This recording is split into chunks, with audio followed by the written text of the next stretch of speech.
کہ اسلام دن رات میں 5 نمازیں پڑھنا ہے۔ اس نے کہا بس اس کے سوا تو اور کوئی نماز مجھ پر نہیں۔ آپ نے فرمایا نہیں مگر تو نفل پڑھے تو اور بات ہے۔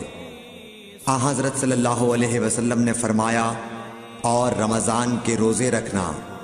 اس نے کہا اور تو کوئی روزہ مجھ پر نہیں ہے۔ آپ نے فرمایا نہیں مگر تو نفل روزے رکھے تو اور بات ہے۔ طلحہ نے کہا اور حضرت صلی اللہ علیہ وسلم نے اس زکوٰۃ کا بیان کیا۔ وہ کہنے لگا کہ بس اور کوئی صدقہ مجھ پر نہیں ہے۔ آپ نے فرمایا نہیں مگر یہ کہ تو نفل صدقہ دے تو اور بات ہے۔ پھر وہ شخص پیٹھ موڑ کر چلا گیا، یوں کہتا جاتا تھا قسم خدا کی میں نہ اس سے بڑھاؤں گا نہ گھٹاؤں گا۔ حضرت صلی اللہ علیہ وسلم نے فرمایا اگر یہ سچا ہے تو اپنی مراد کو پہنچ گیا۔